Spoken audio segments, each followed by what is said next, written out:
Hello, and welcome to the first ever episode of the Elevate Yourself podcast. I am your host, Rob Harden Anderson. I am the fitness and wellness manager at the resort at Playa Vista, and I work for Elevation Corporate Health and Wellness.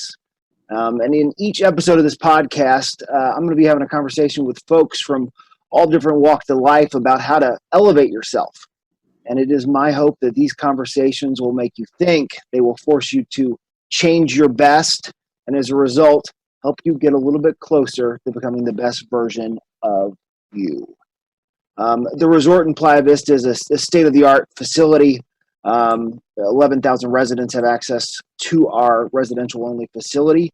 The company I work for, Elevation Corporate Health and Wellness, has been in business for over 26 years. We manage facilities all across the country in the residential and corporate landscape. And today I am very excited to introduce you to our very first guest on this podcast, Mr. Serge Kajadorian. Hello. Hey. Serge is, I'm thrilled about this because Serge is not only my assistant manager and assistant manager at the resort, he's our lead trainer. He's got over 20 years of experience in the fitness industry. He was a CrossFit gym owner.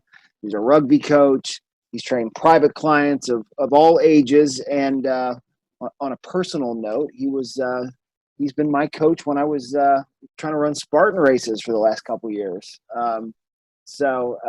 Serge, good morning. How are we doing? I'm doing good. Sun is still out, so I'm excited. So it's good.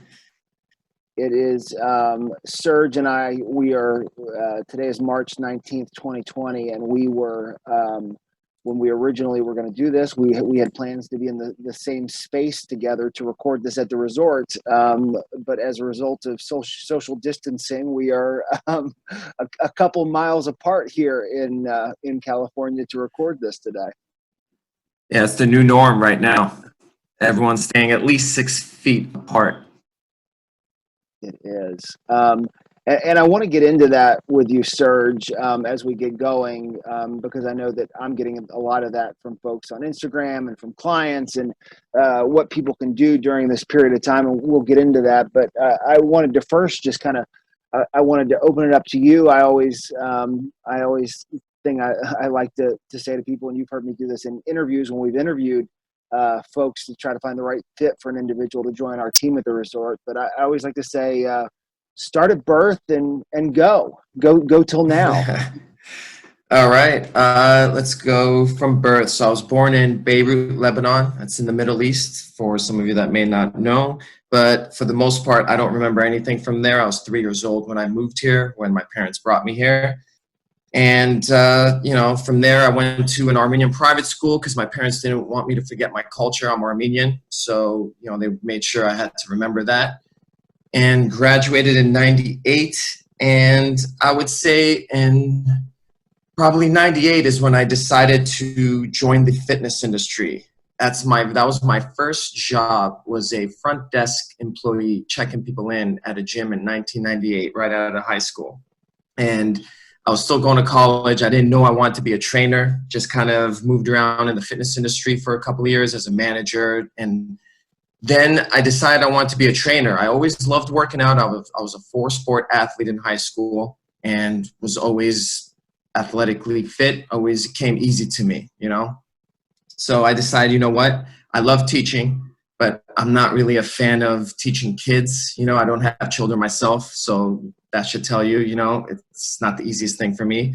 So I'm like, okay, what can I do? I love fitness. I love teaching. Let me be a trainer. I'll teach people how to work out. It's a perfect fit.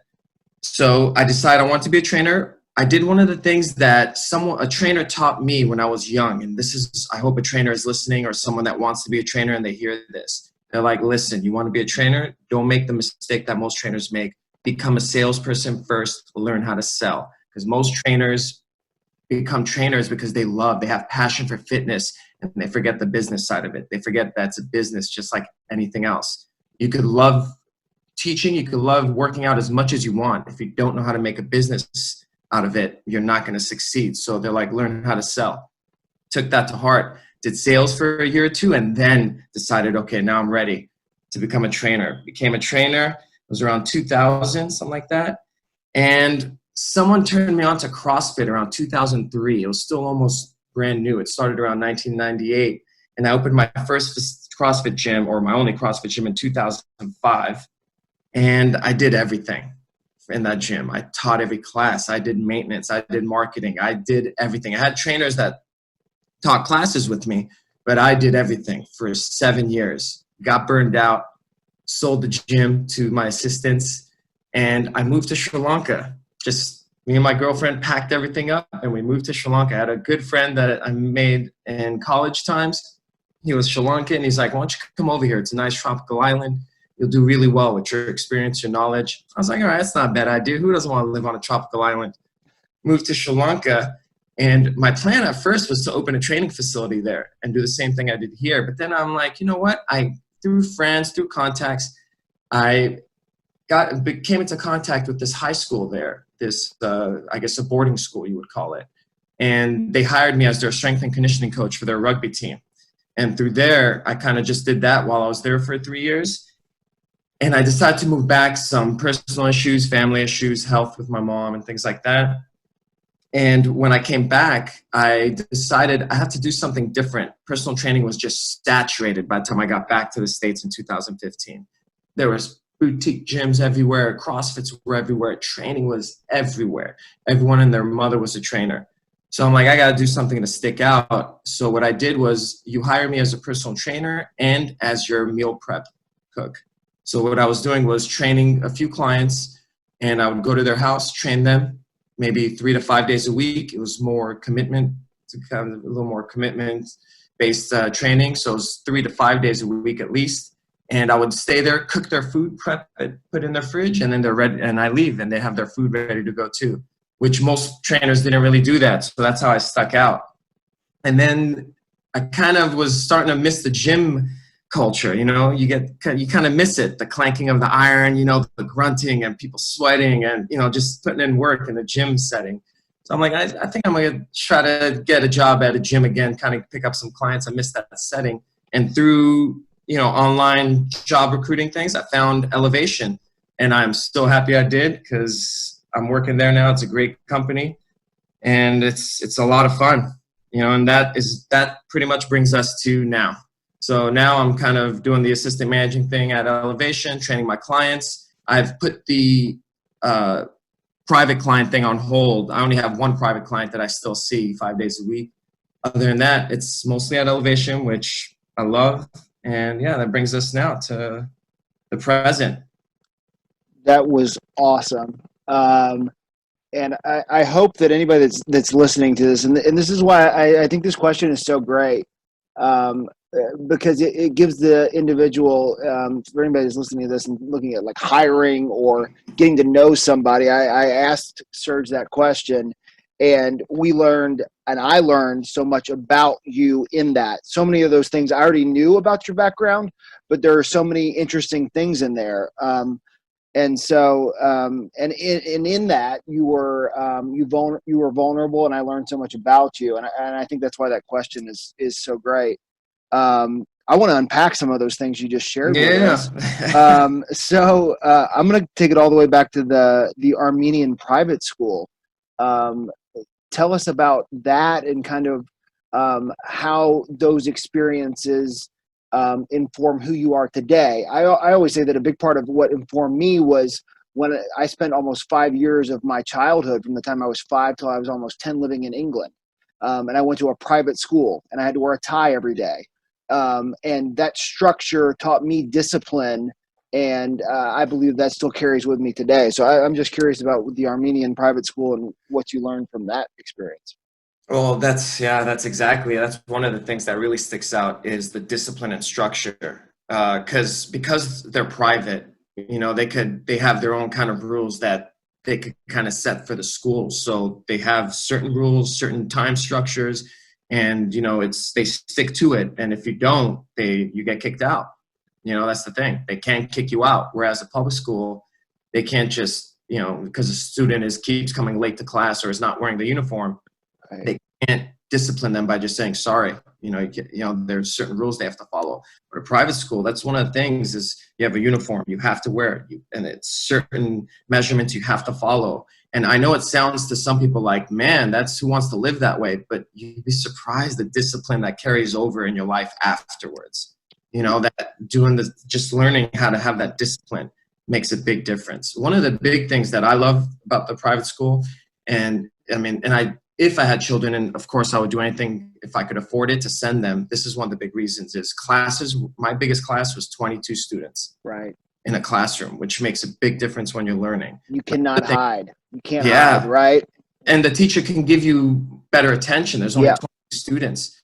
And my graduating class had 67 students. That's it. Yeah. So, and I knew 61 of them from kindergarten. Wow. So we went to school, because it's a kindergarten to 12th grade, pre-kindergarten. We went to school, 61 of us from the age of 5 or 6, I can't remember when we went to school, all the way to 18. That is a friendship, that's a friendship, a bond that you can't break. So some of them I saw in about 3 years ago that I haven't seen since 1998 when we graduated. Yeah. It's like not even skipping a beat. It's like you haven't missed a day. That bond just does not go away. That's something that is, I think, that you can't get unless you go to a private school that is from kindergarten to 12th grade. Because I think most public schools, kids go to a different elementary, different middle school, and different high school. You kind of lose some friendships along the way. It's difficult to explain to people that haven't had friendships that long, You're so spot on, and this is interesting, and perhaps this is why we get along so well. But like my graduating high school, now I joined it as a freshman in high school, but it was the same thing, K through 12, and my graduating class was 81 people. And the majority of them had gone to school together their entire time, the same thing, K through 12. But my graduating class was 81. And and I think you're right about that sense of community, right? Because it's like everybody, those are bonds that cannot be, you can't manufacture that. That is just, right. And they're very hard to break. Yes. That's the thing. Well, you had the benefit of growing up in a small town, from what I remember. Yes. It's people from LA are the ones, or New York, the big cities, but if you're from I have friends from Joplin, Missouri, they had the same, and they have to go to a private school. So it's the community feel of basically the small town, that's within the school. Yeah. You talked about that first fitness job in '98. Yeah, front desk. Yeah, checking people in. Yeah, and we've talked about this before when we have brought people onto our team. But what were some of the big things that you remember learning about that job, and how did you handle it? I think there was something about a towel. Tell us about that. Well, so the owners it was a private club. It wasn't like an LA Fitness type club. It was a private, and it was supposed to be deemed a high-end country club, private club type place. They had racquetball, steam room, sauna, movie theater to watch movies and shows, a restaurant, pool, jacuzzi outside. It was just everything you needed, like tanning bed. People would go there and hang out for hours at a time. And the owner wanted to look like a hotel. He was like a development guy. He just had buildings everywhere. Basically the reason he opened the gym was to have a place to go with his friends. And then slowly it just started to become a business, He wanted it spotless. He would come every day. So he would still go there every day. He would come in during checkups and put on a white glove and check over the picture frames to see if there was any dust on the railings. He wanted it spotless like a hotel. So if people listening don't know about the hospitality industry, they are probably the leading in customer service, cleanliness, hotels, things like that. Like the training they get is top notch. He wanted the same type of training and attitude in the gym. So at the front desk, I had to wear slacks, shoes, white button-down shirt, long sleeve, a vest, and a tie. Wow. And they're like, is this a hotel or a gym? We'd be like, it's a gym. Welcome. Marble floors. It was top-notch. No sitting down at the gym. There was no chairs. You have to stand, greet people a certain way. I mean, it was, and it sounds, again, like to me, this is like, I loved it. To some people, it might sound like, wow, who wants to work like that? But the discipline I learned from it carries over to when I started my training business, Right. So one of my favorite quotes, I know you're going to ask me, Yeah. Yeah. and I'm just going to drop it now so people Yeah. understand. This will pretty much anyone listening, you'll be like, okay, now I get Serge. The way you do one thing is the way you do everything. Yes. That, and some people go, man, that's taking it too far. You can't really tell that much about someone. You'd be surprised what you could tell about someone by just watching them do one thing. Like, you'd be surprised, you know, and really watch them and see how they do that one thing. Chances are that's going to carry over to almost anything else they do. You're so spot on. You're so spot on this, and you know I love quotes, and we've talked about this before, and it's like it's the discipline that it takes you to do your meal prep. That you doing it, that one thing carries over into how you discipline yourself the rest of the day. We talk about it a lot to like our team at the resort. We say like, are you able to walk past a piece of paper that is on the ground that should be in the trash that somebody else put there, or are you going to keep walking?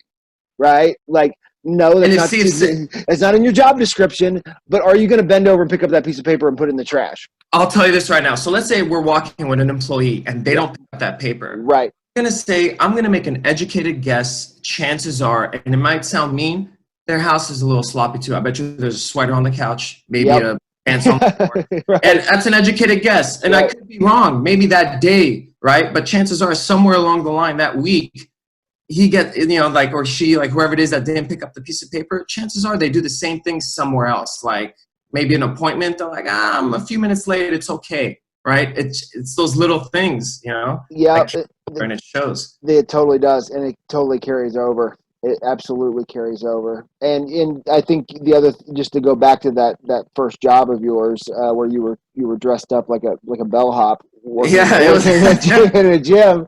That idea of hospitality, and it's something that we've talked about, and certainly something that our company Elevation really we pride ourselves on. That. Yeah. That's what makes us stand out from an LA Fitness or another chain gym, whoever. We keep saying LA Fitness, I think just because both of us have spent so much time working out at those gyms. But, yeah, I know that's that's why we use them as a reference. But it's the hospitality and the customer service is what we really pride ourselves on, and what we are delivering that makes us different from another place that's, you know, just looking for those recurring payments each month. Well, yeah, because we are a service business. We're a service industry. That's the thing. You know, so we have to treat it as such, you know. So it's a hospitality service industry. We're providing a service. We can't forget that. First and foremost, it's a service. So we have to treat it like one. We have to learn how to talk to customers, how to treat them, you know, the tone of voice, the body language when they're in front of you. All that makes a huge difference. You talked about being a 4-sport athlete in high school. Tell us about. I know that you were at one point. Were you running like a 5-minute mile or something? No, 6 minutes, 6 minute mile, 6 minutes. But you know, it's funny. Amazing. In high school, long distance wasn't my sport. I didn't start running long distance till I was maybe 25, 26, and it only lasted like a few years, maybe 3-4 years. That's about it.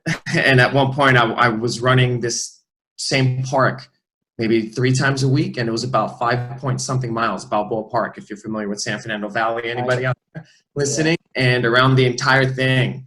I know that park. I've run that park, yeah. I was running in 30 minutes. And my goal was to, so girls and people would pass by on bicycles, rollerblades, and things like that. My goal was to try to keep up with them as much as I can, you know. And if I would pass someone on a bicycle, I would turn and give them a look like, come on, what are you doing? Like try to pass them on the rollerblades, you know. that was my goal. That's what I would try to do to push me, you know. Yeah. Around and so, then this. Yeah. So did you run track in high school, or what were the sports that you? Yeah, 400 meters. I ran basketball, and I did volleyball, and then soccer. Wow. And do you remember? I only ask this because this is we have Serge. This was Serge's awesome idea for this year. We have implemented a strength and cardio standard at the resort in Playa Vista that's on the wall, where residents can do these standards in strength and in cardio. And the ultimate goal is that if you try to change your best on each one of these, that by the end of the year you'll be in the best shape of your life. Do you remember what you were running a 400 at when you were in high school? High school, my best time was 56 or 57, if I'm not mistaken. Dang. I ran my butt off. Yeah, no kidding. Yeah. Um, Oh, and, yeah. while And we're I talking, still lost. I was in first place. A friend of ours was running like 52, 51. He got a scholarship. wow. Yeah. And then while we're talking about high school, and I'm bringing this up because it's amazing to me how much the high school landscape and industry of high school sports has changed since I was in high school. But do you remember any kind of I was laughing about this with a old friend of mine recently. Do you remember anything about like, was there any kind of nutrition plan or like what a coach said to you afterwards? No. So Right. here's the downside of going to an academic college preparatory Armenian private school. They spent no money on athletics. Right.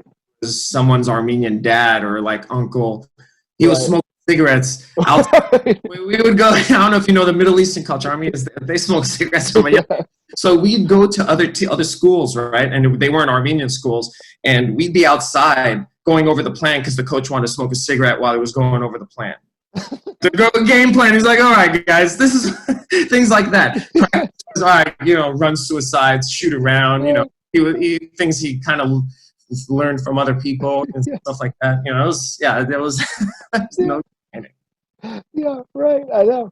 Well, yeah, I know. And like, I'm pretty sure like my diet during 2-a-day football practices in Kentucky humidity in high school was like go home, eat like 4 bowls of cereal, eat ramen noodles. Like there was like no, I mean, I guess the ramen noodles I was getting sodium, and I guess I was getting carbs from the cereal.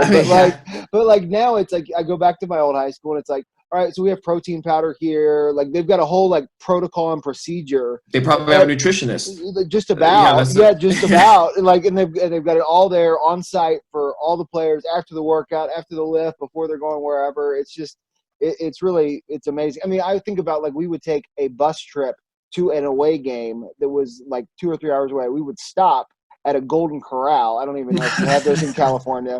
Yeah, it was like a buffet, and you would just have a 80 member football team would get off the bus. We'd stuff our faces in the Golden Corral and then go out and try to play a football game 2 hours later. We'd have In-N-Out. That was our thing. We'd have In-N-Out.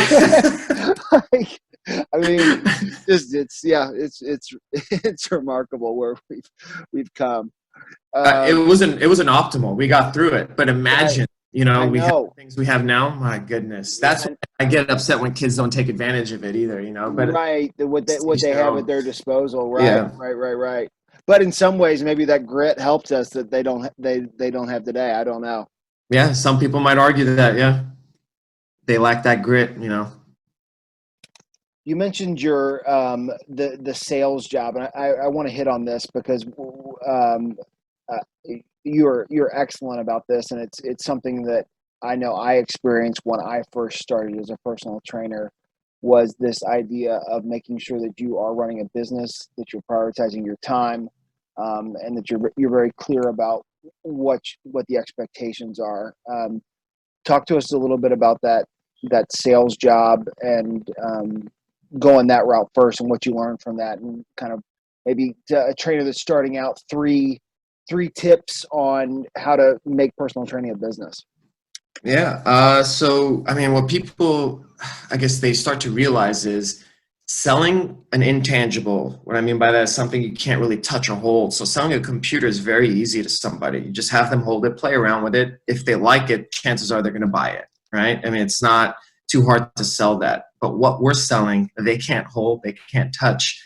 They can't really see it either, because it's something that's going to happen in the future if they put in the work, right? So they have to actually be honest with themselves too, knowing that, oh man, I'm going to do this or I'm not going to do this. So it's very difficult. So they learn, young trainers, and I did too a little bit. I'm lucky I had to do sales, or I got to do sales, and that it's very difficult to sell something that people can't touch, see, and feel, because this is another thing you learn. If I had a quarter every time, and you too probably, someone told me, you're a trainer, I want to train with you, let me have your number, I'd be a millionaire right now. Right. Every time. It's like you go somewhere, you go, I'm a trainer. They start asking you questions. They go, oh, give me your card, give me your number. I'm going to start training with you. Everyone wants to train with you until you tell them, all right, here's the bill, or this is how much it costs. and they're nowhere to be seen, right? So you start to learn that also. It's very difficult to kind of get people to buy in and Commit. and commit.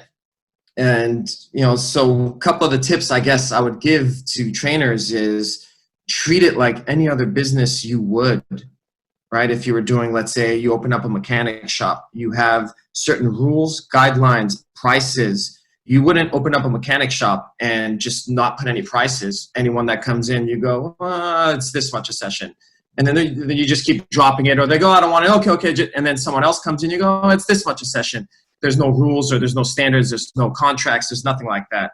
Because I know trainers that do that. You have to treat it like any other business. You have sessions, you have regulations, you have things all written down, like prices. It's all set, that you're not treating it like just willy-nilly and changing it from people to people, because trainers make that mistake. You don't have set prices. You charge someone, let's say $1,000 for 5 sessions. You charge someone else $750 for 5 sessions. You're like, oh, who is it going to hurt? I am telling you right now, chances are, just give it time. It's going to come back to bite you, because people are going to start to find out that you're charging different prices, things like that. There's no organization or anything like that. It's going to come back to bite you. So that's my one tip. Treat it like a business, like you would anything else. Yeah, that I think you're spot on, and I certainly experienced that myself when I first started out as a trainer and training private clients. And you got to know your value, right? You got to know and believe in your value too. Of course. Yeah, and believe that you are worth that. In the same way, somebody has no problem paying X number of dollars to go to the dentist or any other thing, or to get their car fixed. Like, yeah. You are fixing their car, their body. Yeah.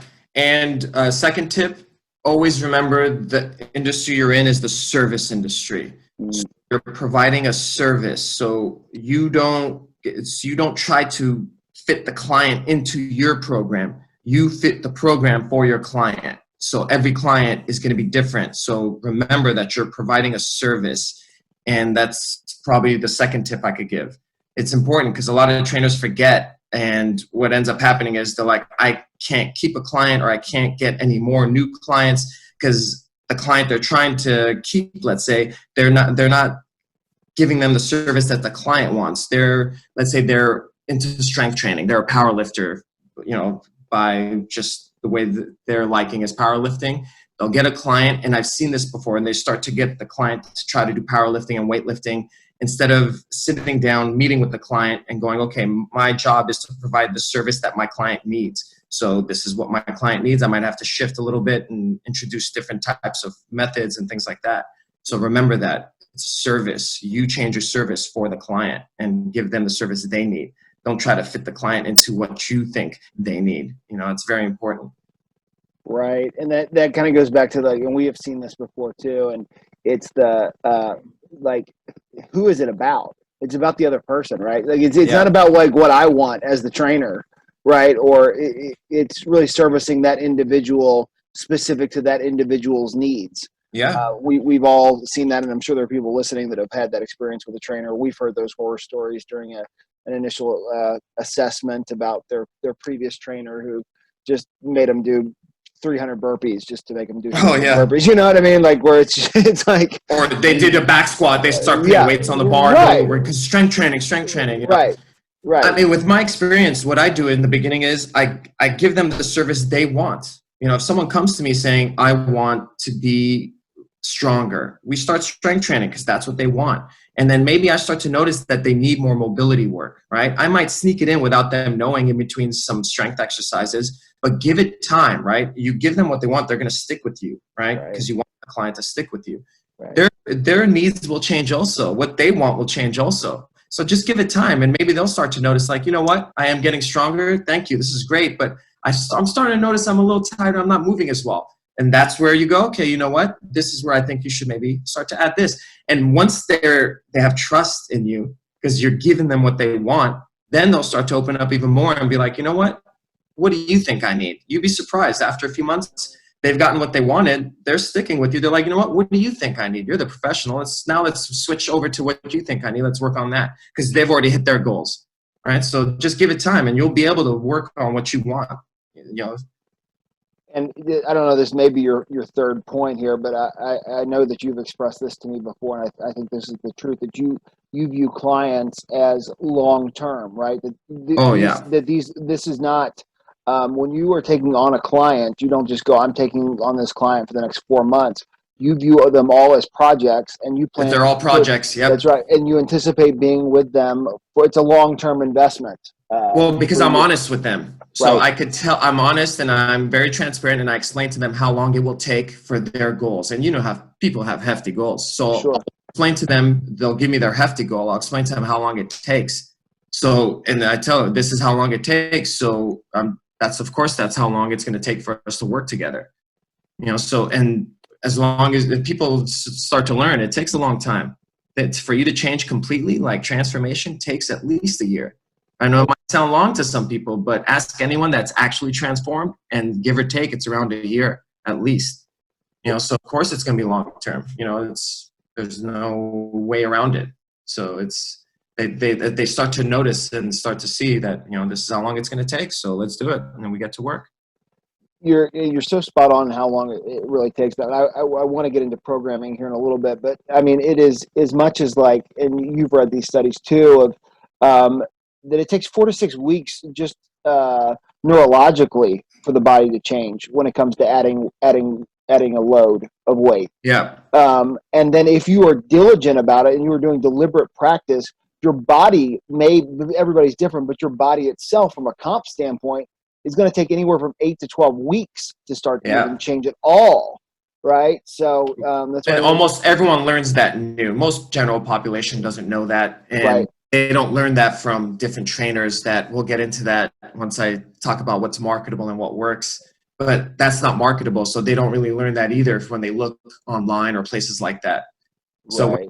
to learn the actual science behind it, that physical changes don't happen 8 weeks into it. It's neurological, all the changes in the beginning. They're like, wow. And then they start to realize, okay, now I understand why it takes time, you know? Right. And, you know, they buy into it and then they learn. Right. Yeah, it's I certainly had those conversations, especially with clients. We always hear that at the beginning of the year. It's like, this year I want to lose this fat right here. They inevitably are grabbing their stomach, right? And like, I try to explain, just even in my own experience, I'm like, I have run every day for the last 12 weeks. And it took me 12 weeks for my body to change from where it was before to where it is now. That was me doing it every single day, me monitoring all my calories, everything in the above. Are you doing that? And if you're not even meeting me there, how can we expect it to change in 2 weeks? Oh yeah, everyone wants the results. No one wants to do the work. There it is. Talking about doing the work, talk to us about CrossFit and 2003, 2005, and CrossFit was awesome. I fell in love with it first time I saw it. It changed a lot though since I got into it in 2003ish, and I mean this is my thing about CrossFit. There's good and there's bad. Of course, in every fitness method, there's good and bad. The good thing about CrossFit is the fitness industry owes a lot to CrossFit because they basically took strength and conditioning that only athletes used to do. General population knew nothing about it. All general population used to do was either bodybuilding, Jane Fonda aerobics, or dance classes, things like that. They knew nothing about weightlifting. CrossFit took what athletes did and brought it to the general population. And because of that now, the fitness industry has boomed. I mean, it is everywhere. And they owe that to CrossFit. Because if it were for CrossFit, people will still be training bodybuilding style and just global gyms, things like that. That is a good thing that came out of CrossFit. And another one is the female population got into strength training. Right. My goodness, because before then they were afraid. Everyone knows how women were afraid to get buff. Because they thought they were going to get buff if they lifted anything over like 7.5 pounds. Right. You know, so those were a lot of good things. Because you'd be surprised, almost every CrossFit gym was more female than male. Almost every gym is though. But I mean, it was, you know, you would think you're going to walk into a CrossFit gym and see a bunch of guys with shirts off, grunting and blood. Right. There's not. You walk in, more than half are women. sweating, grunting, blood, sweat, tears, throwing weights around. That was amazing to see, that revolution, And Yeah. they also brought in a different type of industry, like the boutique gym and the group training. I mean, Right. it wasn't around like it was until CrossFit, kind of brought that into the realm. There was a lot of good that came out of it. Yeah, and I think you're right, and that's what I was going to hit on was the boutique and what CrossFit brought to that, and it's that that sense of community, and it's almost a sense of like a military community, right? Like we're all suffering through this together, right? Yeah. Like we're all sitting here doing this WOD together, and as a result, we have this place that I personally identify with because I do this with you, and this is my place, just like. A church is a place where people, or another group or an organization is a place that people self-identify with, and that's what CrossFit has done very well. Yeah, I just always tell people when they pick up CrossFit gym, the downside is the way the business model is made. There's no regulation, so a CrossFit, it's not a franchise, it's an affiliate, so there's no rules you have to follow. So every CrossFit trainer or gym owner is different in their approach. There's a lot of bad trainers out there, let alone like CrossFit trainers and just regular trainers. So really, don't just think because it's a CrossFit gym, it's a good gym.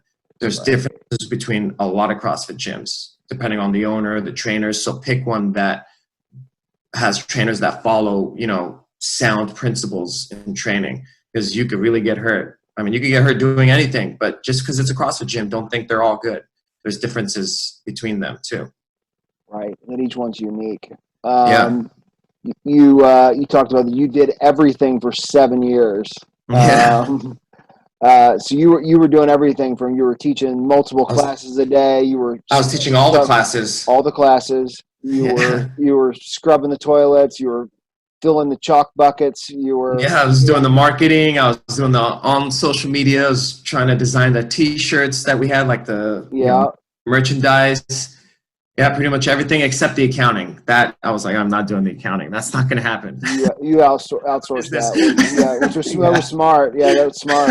That's smart. Yeah, I mean, pretty much. But it just, and I learned something from that. I think we've talked about before. I didn't scale my business. I couldn't, because I just trust anyone to hire them as a manager to just run it while I wasn't there. So maybe I could open another one or expand, or not be there, be able to enjoy my life and not have to, worry about always being at the gym. I just couldn't. I could not do it. And my friends would tell me, my girlfriend would tell me, like, just take a day off. And I would take a day off. I would call in while someone was teaching, like, hey, how'd it go? Was everything okay? Or I'll check the camera and see what's going on. I know what the gym looks like. Right.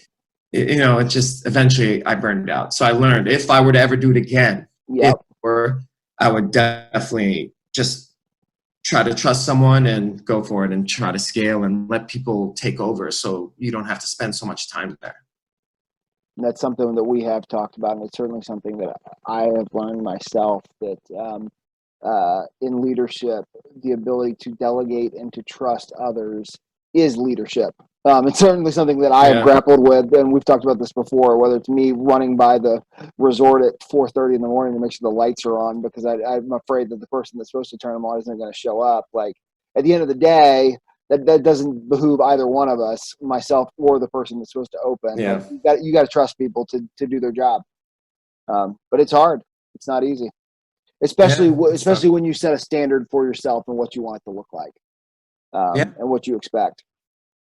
But I've learned something. You just can't expect all the employees also to have that level of, because remember, it's your baby. Right. So you just can't assume everyone's ever going to meet with that expectation. They're not. And you can't expect them to, it's, let's say it's your gym. No one's ever going to meet that expectation that you have set. So you kind of have to understand, you have to let go a little bit, and let people kind of run things, Right. And that also too, that like that in the other individual that's doing it, you shouldn't expect them to be at your same level because they don't have this. That's not what they're doing. It's like, are they doing their job? Yes.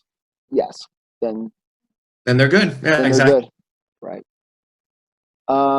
We're starting to get a little long in the tooth, so I just wanted to make sure we hit on a few other things. I would like to just hear a little bit about Sri Lanka before I pivot to some other things. Oh yeah. So I was I was the strength and conditioning coach at the high school there. My main focus was the first 15 rugby team. So first 15 rugby team means their main rugby is played 15s on a side versus 15 on another side. That's what they call it, the first 15. And I helped the other teams also that they had, some of the gymnastics teams, things like that. But my main focus was rugby. What's funny is I never played the sport. I've seen that before. But as a trainer, if you're a trainer, you understand you don't have to really know the rules of the sport. You just have to see the sport, know what's happening.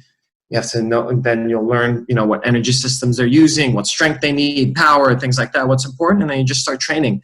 But with the team, it was very easy because with training, it's the way it works. Once we get into programming, we'll talk about it. It's more about what you're taking out of your program that helps you more than what you're putting in. You'd be surprised. So all I really did when I went in there, I looked at the program that they had, and it was more about me taking out the useless things that was just wasting time and kind of not being efficient and optimizing their training. And it helped immediately. I mean, the results were amazing. We won the rugby trophy, the Bradby Shield that year. And you should see the winning play was a tackle that one of the centers did, 70-meter sprint. And his form, I got a tear because his form was beautiful. We were practicing all year on technique and form, 70-meter sprint to do a tackle, to save a try, to win the game. That was gorgeous. That was wow. See? Right. And that translated there at that moment. Right. Yeah, right then and there, everyone was like, some of the boys even turned to me and they were like, "Sir, now we know why you were like so hard on us during the training, like speed training, on just technique and form, I'm like, keep working on that and how much it transfers over." And some of the boys turned around, they're like, "Now we see why." It was that run, that 70-meter sprint that kind of opened everyone's eyes, Yeah, it was a great feeling. That was fun. But it was mostly about taking the useless things out. You'd be surprised how that's what most people, to be like, I guess, to make their programming much better, look at your program, you'd be surprised. You just have to take a few things out and it would make your program much better. That's such a good point. And I want to dig into that a little bit, but there's I've got a quote up on my board right now, and it's from endurance training. And we talk about, in endurance training, they talk about do hard work, but don't work hard. Mm-hmm. Right. So it's like, and I think that's kind of hitting at what you're talking about, right? That it's like, don't just do useless things to just do useless things. Do something, and don't just like work hard to work hard. Work as hard as you can doing the thing right.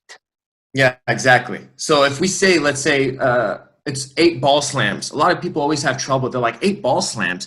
I don't understand. It's just 8. They want to. It's like, no. During those 8 is when we're asking for the hardest work possible. So work as hard as you can during those 8, and that's all you need. You'll see it transfer over to the power that we're trying to get you to generate. And that's kind of like where the quote kind of works. It's like, that's when we're asking, just the hard work. Don't work any harder than that. Just during that 8 is when you should be giving your max effort. Don't try to do more than that.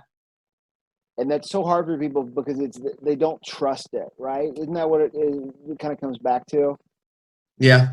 They just don't trust that's enough. They want to feel like they've done it. So like from let's start at like assessment screening, and then we'll get into programming. So let's just say I'm I don't know. Let's say I'm a 40-year-old guy who works at a desk job all day. I come into you. What are you doing in that first initial screening assessment with me? So we're sitting down. We're going to start talking about a few things. I want to know your injury history, your previous training history, and what you currently do now for training. We're going to start talking about that and nutrition. I kind of sit down. It'll probably be about 15, 20 minutes. Sit down and talk about that, get as much information I can regarding those 3. Injury, of course, I want to know if they have anything that I have to take into consideration. That's very important. So that's the first thing I ask right off the bat. Health and injury questions, if they have any high blood pressure, anything that's going to be important to kind of take into consideration. Then I want to know their training history to kind of get an idea of what I'm working with, like what they've done before, what any false pretenses they might have. That's another reason I ask that. So if they say, oh, I've gone to this boutique gym and it was a bunch of treadmill classes, it was all cardio, and I'm gonna take an educated guess that that's what they thought they had to do to lose weight was cardio. That's why I like to ask that question. So I kind of get an idea. I profile them basically. I kind of try to understand any false pretenses they might be coming with, anything that they might think they have to do or anything like that. And then I talk about what they're doing now, because I want to know where they are now. If they're doing anything, what habits they have, how much work they're putting into now into their health and fitness. That's what we're going to talk about. After that, basically my programming is very basic. There's 6 movements that every human should do, and there's so many variations of the 6 movements: a squat, a lunge, a hip hinge, a push, a pull, and a carry. So I kind of use basic movements in those movements. Maybe I watch them do a body weight squat, see what that looks like. Maybe a lunge, see what that looks like. I'm kind of trying to see how proficient they are in those movements. Some sort of pull, very easy. And if they do very good at the easy one, I kind of start to bump it up a little bit, use a progression until I hit that progression where I start to notice any faults, any energy leaks, things like that. And I go, okay, so now I build a base for all the movements so I know where they are. And then that's it. The assessment is usually over after that. And I kind of give a day or two before I meet with them again, maybe 3 days, depending on how long it would take me. I kind of do the math. I know how long it's going to take me, knowing my schedule, because I want to sit down and I write at least a 4 to 6 week program. Now, it's not set in stone, but I want a rough draft. So I always kind of plan a few days at least, and I explain why. So they have a 4 to 6 week plan, and they get that in email form. So they have an idea of where we're headed for the next 4 to 6 weeks also. Awesome. And that 4 to 6 week plan is it is kind of all encompassing for anybody, right? Or do you already have in your mind's eye, or do you already have a 4 to 6 week plan that's like my 20-year-old athletic everyone gets their own individual plan. I don't have any templates. Now, some of my friends say I should have them because it is time saving, but I just like doing individual, it's personalized. Just, and I'm old school. You've seen me. I use pen. Yeah. Right. I still write my programs. He does, which is, which is really cool. And I think that also goes back to your belief in that each client is a project, right? And that's why you're going to take that time, those 2 to 3 days after the initial assessment, to kind of go in there and you're a painter, you're a sculptor, right? And I start working on the project. I write the goal down and I kind of work our way backwards, and then what I see where their base is. So I kind of figure out how to work backwards and build a program from there. And it's not set in stone. Every program changes daily. Daily, I'm changing a program, because remember, every day you feel different. Injuries might happen. You might get hurt. Something happens. So programs are changed daily. Right. It's just a rough draft that I'm writing. I have an idea of where we're headed. What type of, is it going to be? What type of session we're going to start with? What phase? Either a strength phase or maybe throwing an aerobic phase here. It depends. So it's all rough drafts, and then I kind of work on it daily, weekly with them as I'm kind of watching, assessing. And and as trainers, you have to be able to adapt, right? So it's like, you've got to be able, because you don't know how that individual is going to respond to that 4 to 6 weeks. They may respond really well to it, and then you can go into that next aerobic phase, or perhaps they're not ready, and it's too much stress on the body, and then you got to pivot the other way. And then I think too, what you said about like every day the individual is going to be different based off of what's going on in their life, or did they show up 10 minutes late to the session? And I think a lot of times our newer trainers to the industry can get very set in their ways of like, this is the workout that we're doing today. And then you go and it's like, well, the whatever piece of equipment you were going to use is being used. You can't do that. Like, you've got to be able to adapt on the fly, right?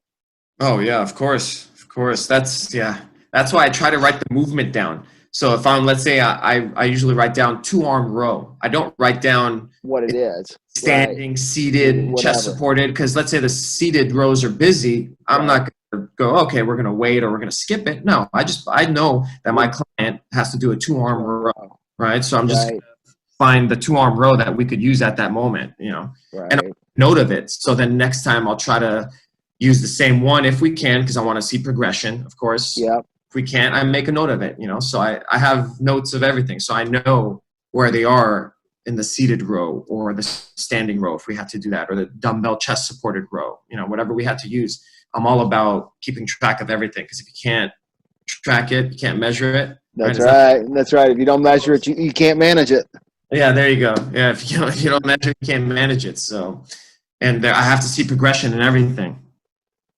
So every movement, I have to see some sort of progression. So once we get into the programming, so another way, the way I pick my exercises, I don't pick exercises that cannot be progressively overloaded for the most part. Maybe some here and there I'll throw in, but for the most part, every exercise I choose, you can progressively overload. What I mean by that, for some of you listening that don't know what that means, you can overload that exercise mostly by weight, by adding more load to that exercise. So let's say a dumbbell chest press, you could keep increasing the weight, right? There's no limit. You could keep increasing and keep getting stronger.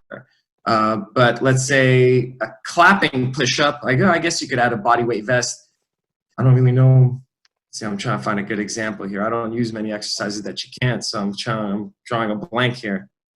Oh, a burpee is a good one, right? I'm not a big fan of burpees. Rob knows this. I'd rather do push-ups, maybe jump squats, things like that, and progressively overload those. And if you could get someone to progressively overload a jump squat and a push-up, chances are they're going to be good at burpees without ever having to do a burpee. Right. You see what's happening there? So that's one of the things where you want to pick exercises that are optimal, right? Because everyone's capable of doing burpees, but if you don't have to be good at them, and you could do other things and you get other results also, other perks from, let's say, doing weighted push-ups, jump squats, things like that, why not pick the other exercise? Right. And then you're also reducing the chance of injury too. Right? Yeah, of course. Of the individual. And because you're progressively overloading, the body is then primed neurologically and muscularly to take on that load. Because there's beginner level, right? You start with a regular push-up. Right. There is no beginner, to be honest, there's no really beginner level of a burpee. It is an advanced exercise, intermediate to advanced exercise, no matter which way you look at it, unless you're stepping down and stepping up, but then technically it's not a burpee. Right. And now we're just doing a step down and a step up. Right. If you want flat out, just tell people to do a burpee, chances are they're going to jump down to the ground flat, either go into a push-up or flop down or fall down, and then jump back up onto their feet and then jump up into the air. And all this jumping, the stress on the joints, if they haven't done any before, if they haven't done any training to strengthen the connective tissue in the joints or anything like that, to build their capacity to do those burpees, you're looking at injuries. And my thing is with this injury is people don't understand. They're like, well, I've never been hurt.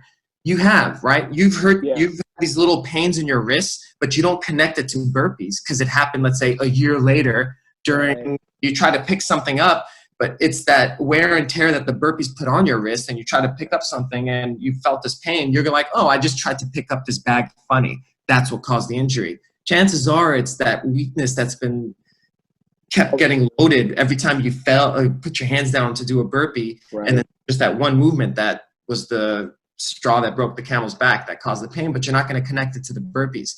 That's my thing with let's say those bad exercises. No one connects the pain that they get in their shoulders or anything like that to the bad exercise that they've been doing regularly. Right. It's all those micro tears that are in there, and it's just cumulative. Right. And it then builds up. You're setting yourself up for to get hurt. And it's not going to happen during the burpee, chances are. It happens somewhere else, and then that's the bad thing. You don't connect it to that, so you're like, oh, it's not that. And once you get better, you just go back to doing the burpees again. Because you're like, oh, it wasn't the burpees. It was just that funny movement. Right. And then two, as a trainer, if your client is injured, you do not have a business. Right? No, of course. Right. Yeah. So here's my rules. Number one, injury prevention. Right. Number two, performance. Number three, aesthetic. Because aesthetic is a byproduct of those two. Because if you're not injured, you could keep working on your performance. And if you keep working on your performance, you are going to look good. But if you are hurt, you can't work on your performance, you are not going to look good. right? And if you're not working on your performance, chances are you're not going to look good either because you're not setting up the discipline for the eating habits and things like that. So focus on the other two. The byproduct is you looking good. I love that. We should put that on a wall somewhere. That needs to go on a frame. Do you talk to us real quick about you do a great job of this, that all of your clients are instructed to you set this expectation very early, that they will arrive early, they will go through a warm-up, and then you will get into the session with them. Yeah. Oh, there's another reason I do it too. It's to build community. So because I'm doing one-on-one sessions, it's not like training. I want to build a little bit of community and camaraderie between my clients. So the thing is, I go sometimes past the hour with my clients, but my other clients know, right? Everyone's used to it. So say I'm with, and I go back to back. This is one of the reasons I do back to back also. I love that. Just to knock them out. I don't want to waste any time. So they have a 7 to 8. I'm going into the 8 o'clock a little bit. It's like 8:01. I'm finishing up with my client. And usually we're in the same area that my client knows to my next 8 a.m. knows to come in and meet me. They come in. I always introduce them the first time they meet, so they start to know each other. One starts to warm up as I'm maybe finishing up, cooling down, talking to my client about the workout, gathering the last bit of information, and they start talking to each other. You know, like, hey, how's your day? Oh, then maybe they'll gang up against me together. Right. You know, but see what's happening there. While one's warming up, one's cooling down, they're starting to build a community between my clients. You know, that's the only way I could do it one-on-one. That's the only way for them to see each other. Rather than I finish one, they leave, they never see any one of my other clients. Right. So they never see any other work I do. They don't see any of my other projects, right? Right. Important that the clients see all your other clients. Right. You know, they start to talk together, like, oh man, you know, like one goes, you know, Carly, that's one of my clients, you're looking so good. Sandra used to be like, wow. And Carly says the same to Sandra, right? Right. Now So there's each other up. They're starting to build a team together. That's the only way you could do it if you're one-on-one. That's the way I figured it out. So I want them. So at one point, let's say between my 7 and 8, me and my 2 clients are standing there together. Yeah. At one point before one leaves and the other starts their session. I love it when it's that way. I try to set it up to be that way. So smart. And it's like setting up the person that's coming in to see what they're going to be experiencing at the end of it. And like you said, they're also seeing what you do. Yeah. And they watch you. That gives you value in how you're interacting with that other individual. They see that you treat all of them the same with the passion, the same care also, right? So no one, you know, it's not like no one's special. They're all special. You know, the way it is. So they see that also. It's, you know, everything I do is for a reason always. Right. There's everything. Right. There's nothing just an accident. No, try not to let it be. Real quick before we finish here, because we're about out of time. We're in the middle of this coronavirus. When we're offering virtual training, or we're doing group classes online and things that people can do at home. What is one thing an individual that's listening right now that is home, they've been asked to work from home, like what would be like the one thing a person should do at home every day to help their health and their fitness? So I'm a big believer of, I guess, if you're going to do one thing, so people always ask me this, what's the one thing I could do? No. And yeah, always. And this is my answer always. And it's a very intense answer because it just, you know, it's not easy to do. And your one thing you should always be focusing on is building habits. And I know it sounds very vague, but it's not. I mean, so let's say you have this goal of working on your health and fitness. Pick one habit. And I mean, just pick one that you think you could stick with and try to do it for 90 days. And I don't think people understand how hard it is to do the same thing for 90 days. So if, let's say your goal is to want to get in shape and lose weight, pick one habit. And I would say, let's say start with your nutrition always and pick an easy one. Like you're going to have the same breakfast, or you're going to plan out your breakfast for 90 days if you want to have something different, or figure out a way, but you're going to plan it out. You're going to get the plan down and you're going to stick to it for 90 days.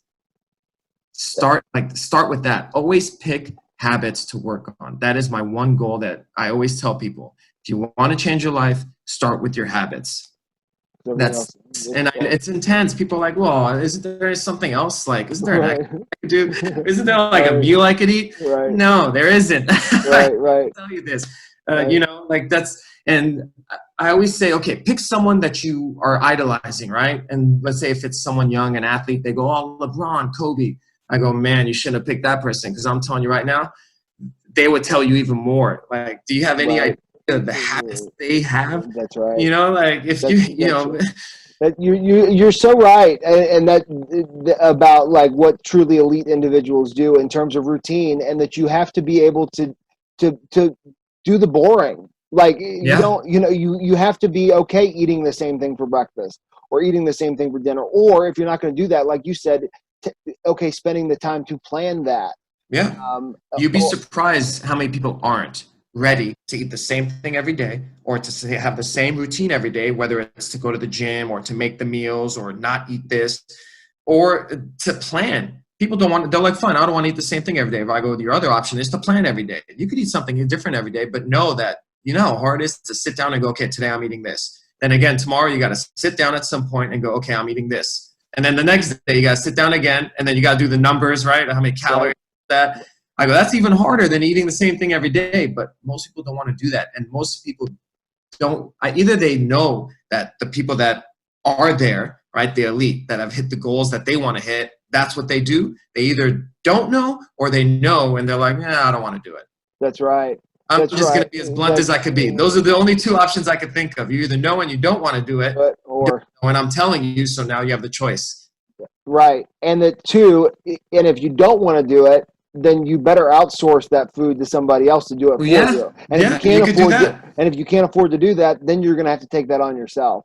Well, what I tell my client then is, I go, well, I don't want to do that either. I go, well, now let's adjust your goals. Right. So they can meet what you're willing to do. Right. And then eventually they go, okay, well then, if with my goals, what do you think could happen? I mean, I'll be honest. I'll be like, you might lose 10 pounds within a few months, right? It's going to take a while because you're not going to commit to doing this and that, right? So, and I'll kind of give an educated guess of how long it'll take, but it's going to adjust their goals. It's not going to be what they thought they're going to lose, you know? That's what's going to end up happening. That's right. You either adjust your goals or you put in the work.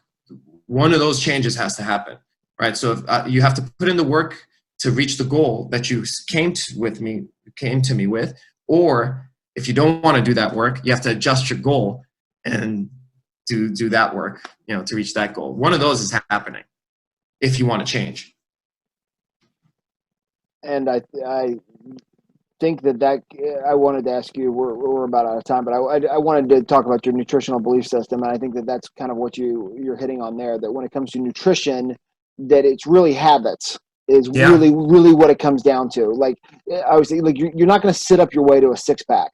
And as I say to clients all the time, like, can we work on my abs? And I go like, okay, you've seen the CrossFit Games. You've seen the ripped abs that all those people have. Do you think that they sit there and do direct crunches? No, they don't do a single crunch. You know what they do?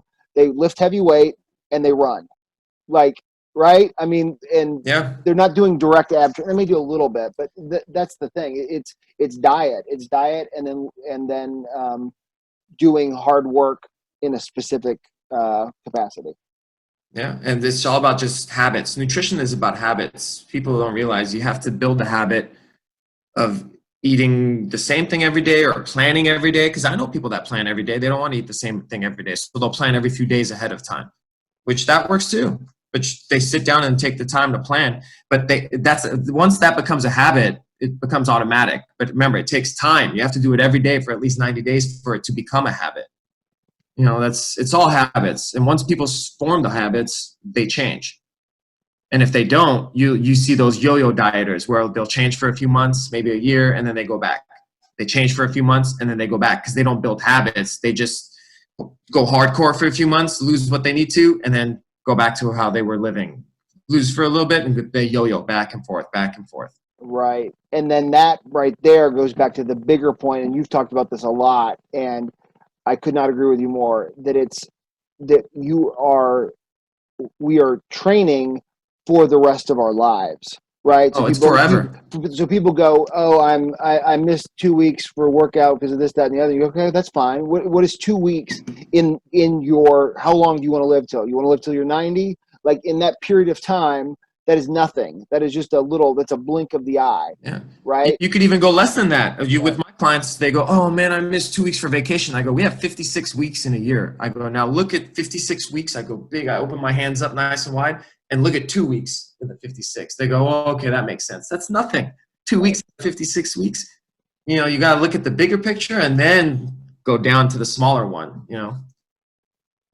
But yeah, the 80 years works too. It's 2 weeks. It's like a little dust in the 80 years. You just blinked. It's nothing. It's nothing at all. And I say that too about, and I've certainly learned that in like the running that I've been doing in the last like 4 months is like, you don't just like go do random things. And what you also don't do is you don't go run a marathon and then 3 weeks later go run another marathon. Like these things, you're setting yourself up to not be able to run a marathon or to run it all in 15 years. It's like, like what do you, and then just to wrap all that up and bring it full circle, that goes back to your bigger point about building a business that is sustainable and it's a long-term relationship. And that's really what we're trying to do in this, is to provide health for people for a long period of time. Oh, yeah, we're changing lives. That takes time. That's not easy. It's not overnight. You don't change lives overnight. That's right. Well, Serge, thank you so much for doing this and sharing your time with us and sharing your thanks for having me here with everybody. Where can people find you? What are your social media if people want to follow you? Because you put a lot of good content up on Instagram and everything. Where can people find you? Well, I have just an Instagram account. If you ever want to see what I do, you could go to Coach Serge. And Serge is spelled S-E-R-J. And if you ever want to train with me, you have to move to Playa Vista. I work at the private facility in the community of Playa Vista. And let me tell you, you might think about moving there. It is beautiful. It is awesome. And it's worth it. I'm there too. So if you ever want to train with me, you can move there. If you want to see the work I do, go to Coach Serge on Instagram. That's right. He puts a ton of great stuff up on the Instagram, always with great content. Well, thank you so much, Serge, and it was good talking to you. And if anybody has any questions or anything, you can hit up Serge on Instagram at Coach Serge. Nice. Thanks, guys. Thanks, Rob, for having me. Appreciate it. Bye. Bye.